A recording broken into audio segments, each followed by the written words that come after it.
What's up? Now you in the loop. Man, as you can see, we got the GTX-EXO trimmers. And man, I'm going to go over them, go over them, unbox them. We're going to look at them. But most of all, we're going to show you barbers how to get them sharp. I'm talking about hitting, old barbers, new barbers, everybody in between. We're going to show you how to get them sharp. And we just going to go over what I like about them, man. What I don't like about them. Just keep looking. Before we go any further, man, please like, subscribe. I'm going to give y'all new content on all clippers, how to sharpen blades, everything. Let's go. Ooh, listen to that motor, man. As you can see, we got the Andis GTX. Check that dock out. Check that dock out.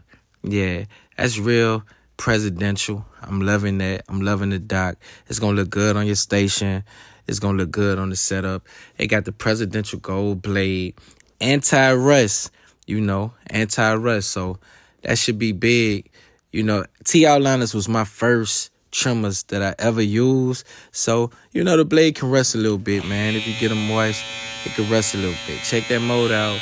A lot of people like a quiet motor, but as long as it don't sound too bad, I like to hear the power. But to each his own, man. To each his own. And as you can see, man, Andy's been doing this for a long time.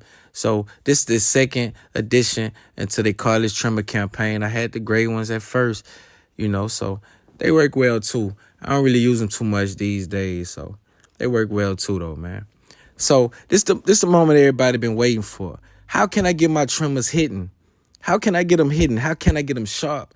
When I just need to tap and go. When I touch that line, I need to tap and go. I need my client to know that they have a precise line. So I'm going to show you how to get that precise line, man. You get your Phillips screwdriver, and you're just going to take the first two screws on the top of the blade out. Take your time. On these particular trimmers, man, you want to hold the blade together. You want to hold everything together because they got a little bracket that can pop out on you. So take your time, hold everything together. And as you can see, that's the bracket I was talking about right there. Just want to keep all that into place.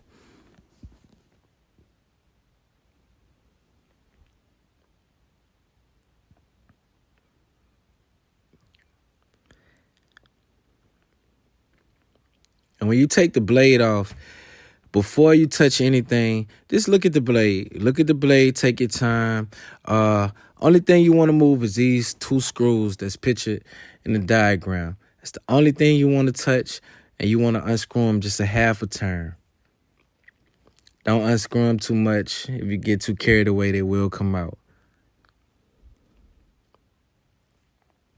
Take your time. Half a turn. Only thing, that's all you'll need. Half a turn.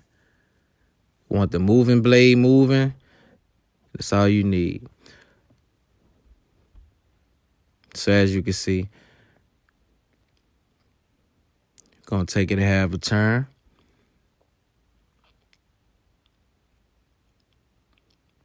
And once we get that moving blade moving, so the object is to get the moving blade as close to the steel blade, the non-moving blade, as possible without overlapping. Because once you overlap, that's when you will cut a client. You will irritate the skin, and you will cut a client when you overlap. So you want to get as close as possible without overlapping.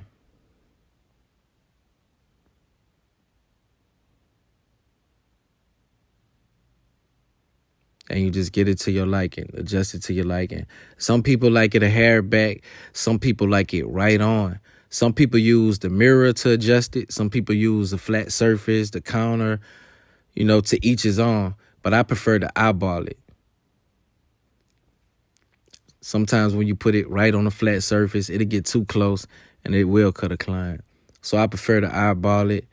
In this process, you may have to repeat 5 or 6 upwards to 10 times to really get it to your liking. I know a lot of people don't want to do that, but trust me, you do it a couple times, you're going to know when it's hitting how you want it to hit, and you don't never touch it after that. So we're going to put the screws back in, both take your time. It's a metal steel casing, so everything should go back in smooth.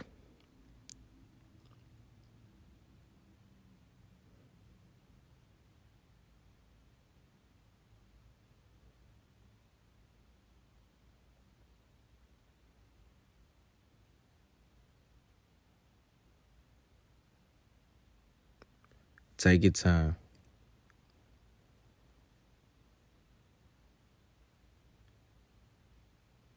And like I say, you can go over this process maybe 4 or 5 times till you get it. Don't feel bad if you get up to 10 times, because sometimes it won't hit, sometimes it will. And you just check everything out once you get it together.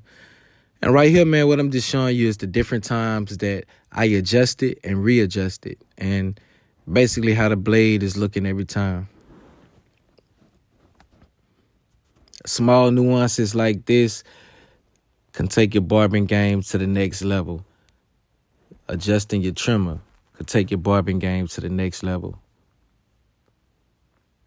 And this is pretty much one of the second times. And as you can see, the blade is close. It's not overlapping. It's close. And it could get a little closer. And I made it a little closer that time. So you adjust it to your liking. And, you just keep going. Adjust it to your liking. It may not hit on one client. You go back into the lab and do it over. But it's worth it. It's worth the adjustment. Trust me. And that's another time. As you can see from the side, sometimes you can see how far it's adjusted. And, man, that's all I got, man. Faded by Soup. Now, you're in the loop. Man, like and subscribe. I'm going to show you how to sharpen your shears. I'm going to show you how to sharpen older blades, everything. Like and subscribe, man. We're going to be right